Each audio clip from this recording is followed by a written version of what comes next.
श्री स्वामी समर्थ. अधिक मास महात्मा. अध्याय 8. श्री गणेशाय नमः. श्री सरस्वती नमः. श्री रामचंद्राय नमः.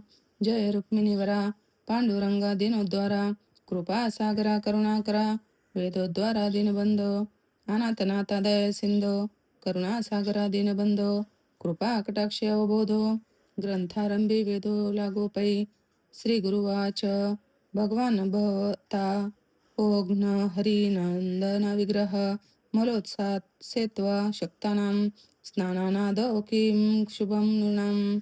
ऐका आता श्रोतेजन, लक्ष्मीनारायण संवाद जान, जय करती समग्र कथना, होय निरसन महापाप. लक्ष्मी वदे हो पुरुषोत्तमा, आगाध तुमचा महिमा. जो ऐकता कर्मा कर्मा पासाव मुक्त होती. तरी आता प्रश्न एक, स्वामी राया असे देख, शरीर झाले अशक्त, न घडे देख स्नानविधी. जय ते मुख्य नाही स्नान, त्याने काय करावे दान.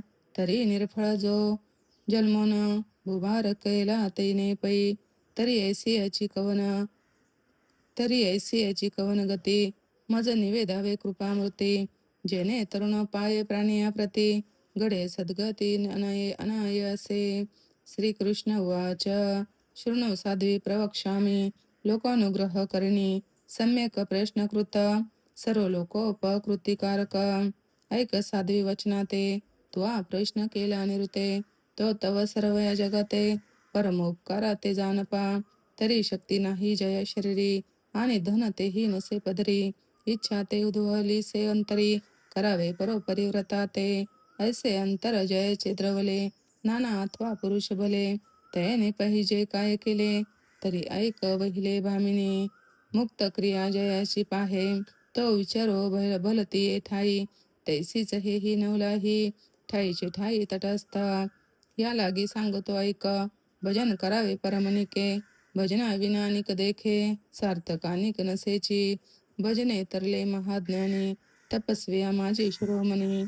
महाराज तो नारद मुनी, नामस्मरणी रत सदा. नाम जपे कैलास नायक, हळहळ झाले शांत तात्काळिक. ऋणा माझी पुण्य श्लोक, वाल्मिकी देख तरलासे. नामस्मरणाचा प्रादुर्भाव, शतकोटी प्रबंध पहा हो.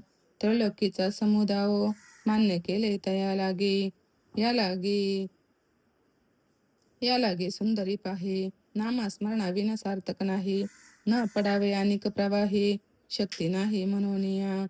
अपि कर्म फलोधान, दाहकम भवतारकम. अशक्तानां विश्लेषण, मलमासे विशेष. हरिनाम हरिनाम कीर्तनम कथितं बुद्धे, येन केन प्रकारेण सर्व कामाप्ती साधनम. शक्ती नसे जयाचे देही, तरी भजन करावे तेही. सदा सर्व काळ हृदयी, अच्युतन चिंतन करावे. कोटी गोदानांचे फळ पाही. जन्मवरी तीर्थ केले नाही, अपार दाने दिले स्वगृही. परी तो नाही नामासे, कृष्ण कृष्ण ते कृष्णेती. प्रत्येहम वक्ती वैकल्यो, नित्यम यज्ञयुक्तम. पुण्यतीर्थ कोटी फलम लभेता. कोटी यज्ञाचे जे फल, ते नामे पाविजे तात्काळ. ऐसे हे नाम सुफळ, कोणी न भजे तया ते. फुकाचे मुखी नाम घेता, काय वेचेत हो तत्वता. अवघा वेळ भांडता, उसंत तत्वता नसेची. परी यासाठी घडी माझी एक, पळ अथवा निमिष रेखा. आठविता यदुनायक, या विना अनेक नसे काही. म्हणून अशक्त पुरुषा ते पाही, हरी भजना विन काही. दुसरे सार्थक नाही, न पडावे प्रवाही अनिक. जरी झाले पापांचे डोंगर, नाही हो अथवा नर. नारी हो अथवा नर, पाप क्षाना ते आन विचार. नाम निर्धार बोलिला असे, या कलियुगी जाण लतिके. घडतील अनंत पातके, स्त्री हत्या बाळ हत्ये देखे. भ्रूण हत्या महापाप, मात्रा गमनी मातृहत्यारी. भगिनी श्रुषा गमिनी निर्धारी, शेखी तयाचा जो अवध करी. पापे अघोरी या नामे, गुरु हत्या पितृहत्या जाण. गोहत्या बिलाशी जो धन, मांसाहारी मद्यप्राशन. निंदे जाण विप्रासी, ही महत पापे सांगितली. शूद्र पापे नाही गणिली, नामे नाश होती सकळी. जेवी होळी तृणाची, आपुलेनी न करावे नामोच्चार, तरी दुजिया ते करावा सोपस्कार. अथवा पुराण श्रवणे क्षणभर, जाऊने बैसावे, अवघा वेळ संसार धंदा करिता. फुरसतची नाही तत्वता, तथापि क्षण एक पाहता. अवकाश की जय सज्जने, अमूल्य नरदेहाची प्राप्ती. कोटी वेचिता न एक घटी, आयुष्य जातसे उठाउठी. म्हणून पुण्यासाठी पैकी जे, गोरे कलियुगे प्राप्त. सर्व धर्म व विवर्जित, हरिकीर्तन व हरिकीर्तनेनमेवत्र संपूर्ण फलदायकम्. हरे नामे नामेव नामेव मम जीवनम, खलु नास्येव जेवं नास्येव गतिरंथ. उत्तर देशी नर्मदा तीरी, यदर्थी त्यास बरवा. श्रोता विमळ परिसावा, तया योगे जगते सर्वा. उपरती घडे तत्काळ, उत्तर देशी नर्मदा तीरी, भुसर नामे एक नगरी. तेथील एक ब्राह्मण गृहाचारी, असे अधिकारी ज्योतिषी. कांता तयाची पाहता, नामे सावित्री परमपती व्रता. अवघा वेळ संसार धंदा करता, नाम तत्ता न सोडी. हे कृष्ण गोविंदा गोपाळा, मुखी सर्वदा हाची चाळा. पती तिचा परमधना गळा, असे आगळा कृपन तो. पोटान खाय पुरते अन्न, सांचिलेची सांची तसे धन. कोणी दिदली या वस्त्र नूतना, टाके विकून धन लोभे. ऐसे धन संग्रहिता पाही, सप्त कुंभ सांचले स्वगृही. सुवर्ण नाणे असे तेही, धन पाही संचितार्थ. कांती सिदड वस्त्रे नसे, पोटा अन्न मोजून देसे. पोटा अन्न मोजून देतसे, स्वयं एक भुक्त करीतसे. धन गोंड सरसे न पाही, या रीती क्रमितसे काळ. पोटी नसे एकही बाळ, कांता सदा करी तळमळ. म्हणे धन हे निर्फळ असोनी, नेने कधी कुळधर्म कुळाचार. तीर्थ पर्वणी सणवार, आसक्त सदा धनाचार. नेने प्रकार आणि कही, काय करावे ऐसियास. नेने कधीही सुग्रास, ऐसियाचे देवे संगतीस. काम पा घातले मज लागे, स्वगृहीत के आपदा. परी ते न मागे कदा, नामही न सांडी सर्वदा. गोविंदा गोपाळा माधवा, ऐसे वर्तता संसारी. तव वर्तली नवल परी, ब्राह्मण गेलासे बाहेरी. कृषी वळी ते अनावया, तयाच नित्याची व्यापार. पंचांग घेऊन बरोबर, सदांचा तो रान भर. जाय निर्धार राना ते, ऐसे असता एके अवसरी. एक शूद्र दुजे ग्रामाधिकारी, मध्यान्ह समय पातला घरी. म्हणे आहेत घरी भट्ट बाबा, तव कांता आली धावत. कोण मुन्नी पुसत, येरू वदे मी शूद्र निशित. आमंत्रणार्थ बातलो, आज माझे ग्रामी. ब्राह्मण भोजन आहे धामी, ऐसे म्हणून पातलो मी. द्यावया आमंत्रण, तरी बाबा आलिया बाहेरुनी. सत्वर धाडा माझी सदनी, विलंबन लाविजे ते क्षणी. येता क्षणी धाडी जे, ऐसे सांगून तो गेला. तव दिवस संपूर्ण मध्यान्ह झाला, तो सवेची ब्राह्मणे पातला. कृषी भारा शिरावरी, तो भारा पटीला तत्काळी. उसासा बैसला स्थळी, कांतीसी म्हणे ते वेळी. उदकाने प्राशना, एरी उदक न देता घडी. निरूप सांगत असे तातडे, म्हणे ऐका हो स्वामी परवडी. शूद्र या घडी पातलासे, ग्रामतयाचा कोश दोन. तुम्हा देऊनी गेला आमंत्रण, म्हणे सत्वर द्या पाठवून. खोळंबतील ब्राह्मण भोजनासे, ऐसे एकताची माता. तेसाची उठिला खडबडीत, म्हणे पंचपात्र देई त्वरित. जातो निश्चित धावोनी, एरी म्हणे उदक स्वीकारा. तो म्हणे मार्ग असे जरा, मज जाण्याची असे त्वरा. उदक मार्गे स्वीकारीन, ऐसे ऐकता वचन गांठा. एरी पिटी तसे लाटा, म्हणे अहो कटकटा. केवी हा वाटा पापाचा, इतके धन असूनी गृही. परी नाही याची अदैवी, आहारे शेषशाही. कैसी नवाई हे केली, का नसरे हे माझा भोग. याचे पावले मी अर्धांग, तव पापिया माझी सांग. शिरोमणी असे हा, ऐसे म्हणून ते अवसरी. शर्करा मिश्रित दुग्ध झारी, आणून ठेवले जळकरी. त्या निकटे तत्काळिक, म्हणे हे उदकाचे झारी. घेऊन जायचे बरोबरी, तृषा लागता मार्गावरी. प्राशन करी दयाळा, निके म्हणून वरी घेतले. तत्क्षणी प्राशन नाही केले, मार्ग जड करून चाले. विलंब झाला म्हणून, चालता क्रमे तसे पंथ. धर्म दाटलासे अतोत, थापा देऊन धावत. लगबग बहुत भोजनाची, पहा हो मिष्टान्नासाठी. विप्रा लागे आवड मोठी, परांना ते लाळ लोकोटी, टपत बैसे पक जैसा, आली हा मंत्रना, जीवा उल्हास मानी पूर्ण, ऐसे ते ब्राह्मणाचे जिने, या लागी घडवून झाले ते.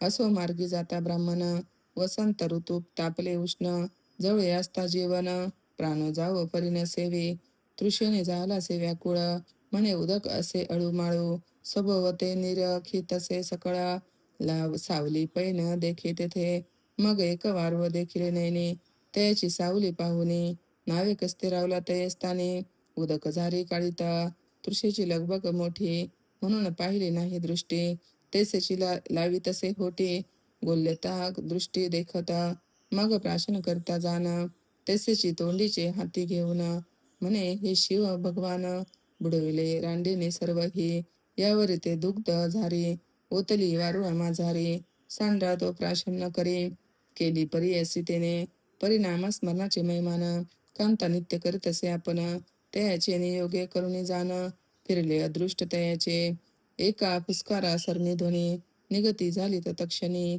एरू दचकला अंतकरणी, म्हणे हे तो करणी अघटिता, तया वारुळा माझी देख, महाभुजंग असे भयानक, तप्त शरीर पसरिले मुख, उष्ण देख संतप्त झालासे, तव त्या वारुळा माझी, दुग्धधार पडली मुखा माझी, गडगोटवना प्राशन करताजी, मना माझी संतोषला, तत्काळ निघाला बाहेरी, मनुष्य रूपे ते अवसरी, फणा उभरून अशिरी, बोले त्या अवसरी ब्राह्मणा ते, म्हणे कृपावंत तू कोण, पर उपकारी या सगुण, संतुष्ट केले मज लागून, ये काळी स्वामी राजा, म्हणे इच्छा असे मानसे, तोची मागी जे आम्हासे, परी तोची मागी जे आम्हापासे, संकोचून धराव मानसे, ब्रह्मदेवा महाराजा, ऐसे त्याचे उत्तर ऐकुनी, येरू परम दचकला म्हणे कवन बोले, मनुष्यवाणी, मागे परतुनी पाहता येते, तव पंचफना मस्तकावरते,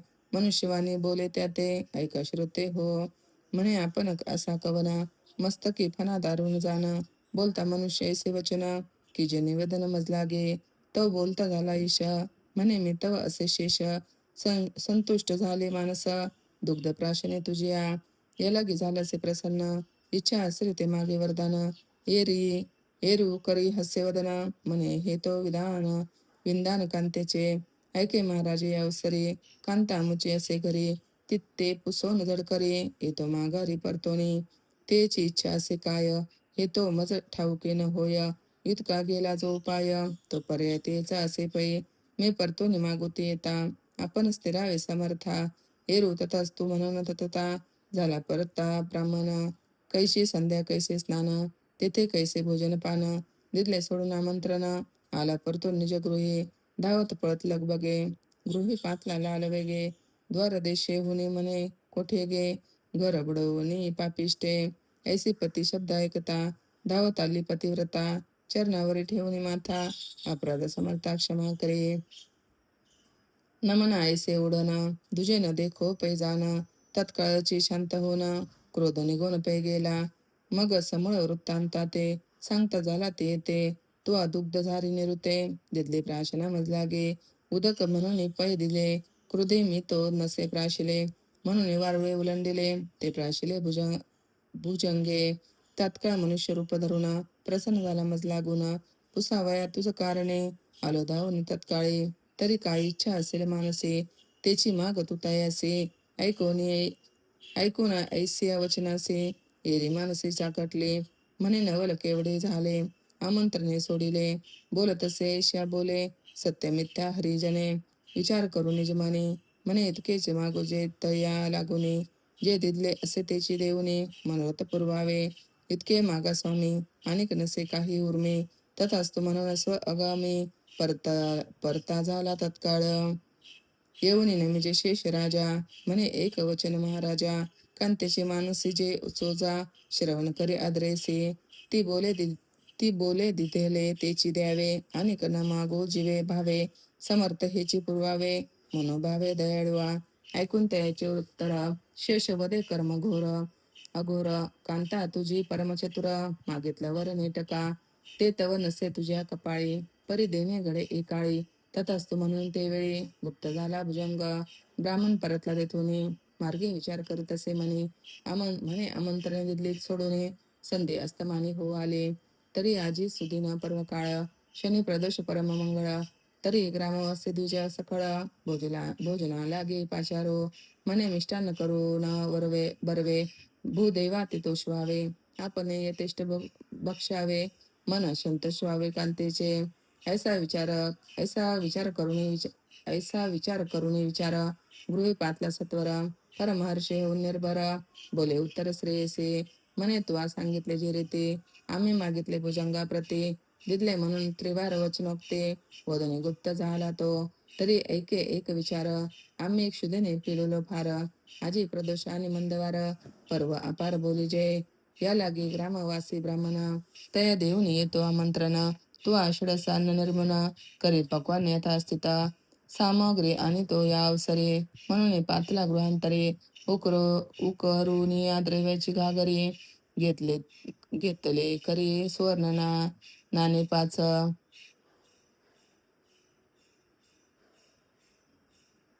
मग शर्करे सहित सामग्री सर्व बांधा पदरी आमंत्रणे करून विप्रागरी आला जडकरी मागोता ऐसे होता ते अवसरे कांतीचा हर्ष न माये अंतरे म्हणे संतुष्ट झाला मुरारी उपजली अंतरे सद्वासना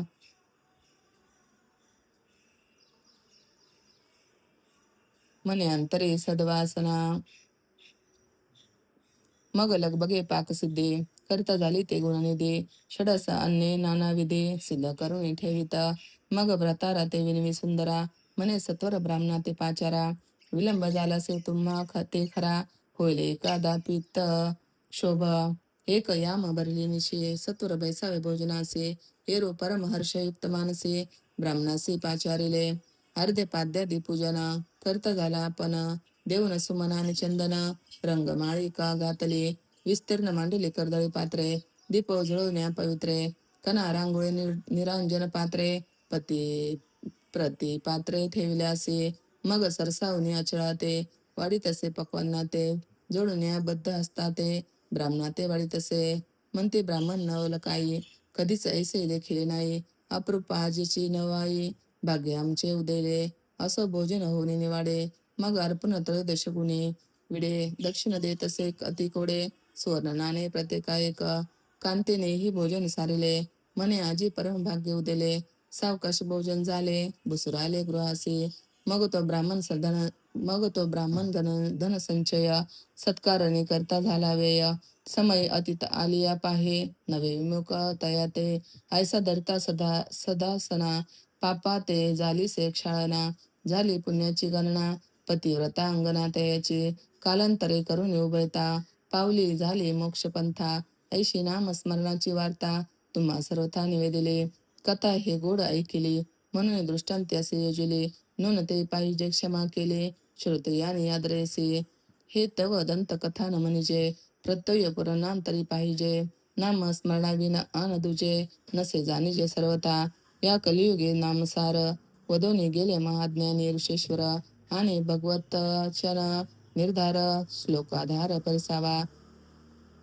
सर्व कामाच्च मुक्तिश्च हस्ते तेषां वरानने ये स्मरति नरात् नित्यम नाम स्मरणे सर्वपन इति श्री अधिकमाथ महात्मर ग्रंथ पद्य पुराणे चे समंत मनोहर सुत विरचित अष्टमोध्याय गोड हा इति अष्टमोध्याय. आपला इथे 8वा अध्याय संपलेला आहे. आता आपण याचा पुढे मराठी भावार्थ बघूया. श्री स्वामी समर्थ. आता आपण मराठी भावार्थ बघूया. अध्याय 8वा.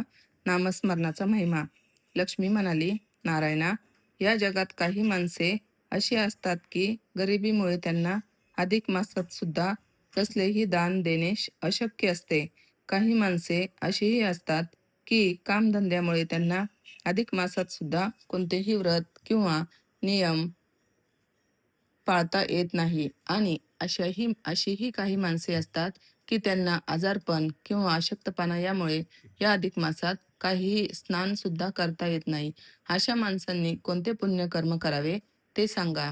नारायण म्हणाले, लक्ष्मी, अशा माणसांकरिता एक अगदी साधा, सोपा आणि सुलभ असा उपाय आहे. तो म्हणजे भगवंताचे सतत नामस्मरण करणे. कथा कीर्तन पोथी यांचे श्रवण करणे. नामस्मरण हे पुण्य कृत्य सर्वश्रेष्ठ आहे. भगवंताच्या सतत नामस्मरणामुळे नारदाला सर्व जगाचे ज्ञान झाले. वाल्या कोळ्याला वाल्मिकी ऋषी झाला वाल्या कोळ्याचा वाल्मिकी ऋषी झाला. शंकराचा दाह शांत झाला. ही झाली अखंड नामस्मरणाने पावन झाल्याची उदाहरणे. पण आयुष्यात फक्त एकदाच मरते समयी केलेल्या भगवंताच्या नामोच्चारामुळे अजामिळ या नावाच्या दृष्ट माणसाचाही उद्धार झाला. म्हणून आजारी किंवा अगदीच अशक्त अशा लोकांची बसल्या जागेवर भगवान श्री पुरुषोत्तमाचे राधाकृष्ण नामाचे सतत उच्चारण करीत जावे. या साध्या नामस्मरणाच्या व्रताला कसलाही त्रास किंवा खर्च नाही. समस्त लज्जा त्याजून भगवत नामाचे चिंतन सातत्याने केले तर थोर पुण्य लाभते. अधिक मासात स्नानदानादी व्रते नियम या सर्वांपेक्षा भगवान पुरुषोत्तमाच्या राधाकृष्णाच्या गोपाळाच्या नामचिंतनाच्या महिमा फारच मोठा आहे. नामसंकीर्तनामुळे माणसाची सर्व पापे नाहीशी होतात, त्याचे कल्याण होते. या संबंधीची एक कथाच मी तुला सांगतो, ती तू ऐक. नर्मदा काठी भुसूर नावाच्या एका गावात सावित्री नावाची एक स्त्री आपल्या पतीसह आनंदाने राहत होती. तिला हरिनामस्मरणाची आवड होती. येता जाता उठता बसता मुखी घास घेताना घरीदारी शय्येवरी सतत समस्तांची लज्जा त्याजून ही भगवंताचे चिंतन करत असे. कोठे कधी काही झाले घडले तरी म्हणायची, अहो ही सारी भगवंताचीच लीला आहे. तिचा धनी मात्र आगळाच होता. त्याला देवापेक्षा पैसाच श्रेष्ठ वाटायचा. धन असले तरच मन प्रसन्न असते. श्रीमंत माणूस हाच देव ठरतो. त्याला समाजात मानसन्मान, संसारात सुख आणि सदैव धनलक्ष्मीचा सहवास घडतो. म्हणून भगवंतापेक्षा लक्ष्मीची ध्यानाचीच तो सतत आराधना करे. धनप्राप्तीसाठी सारे कष्ट करे. बरे मिळालेले किंवा मिळविलेले धन तो कधीही खर्च करत नसे. त्याच्या चिकूपणाची अगदी कमालच होती. बायकोला वर्षातून फक्त 2 लुगडी, स्वतःला फक्त 2 पोशाख, रोजची मोजून 1 भाकरी खायला आणि उपवास तर भरपूरच. त्या धन्याने घरात 7 धनाने भरून ठेवले. त्या धन्याने घरात 7 धनाने भरून ठेवले. ते पाहून सावित्री म्हणाली, पोटी एकही संतान नाही, मग या धनाचा उपयोग काय? भगवंताच्या नामस्मरणाने काहीतरी पुण्य पदरी पडेल आणि तो आपली इच्छा पूर्ण करील. याच हेतूने ती सतत भगवंताचे नामस्मरण करायची. अशी या धनलोभी पतीची आपली गाठ अशी पडली, ही सुद्धा भगवंताचीच लीला आहे, असे ती म्हणायची. घरात इतके धन साठवलेले असून सुद्धा त्या चिक्कू कंजूस माणसाने गावातील अगदी गरीब लोकांच्या यादीत आपले नाव ग्रामाधिकाऱ्याकडून नोंदवून घेतले होते. राज्यातील अशा गरीब लोकांची नावे पुढे थेट राजापर्यंत जाऊन पोचली होती.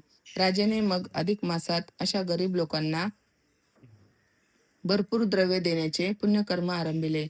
सावित्रीच्या पतीलाही मग त्या निमित्ताने आग्रहाचे निमंत्रण केले.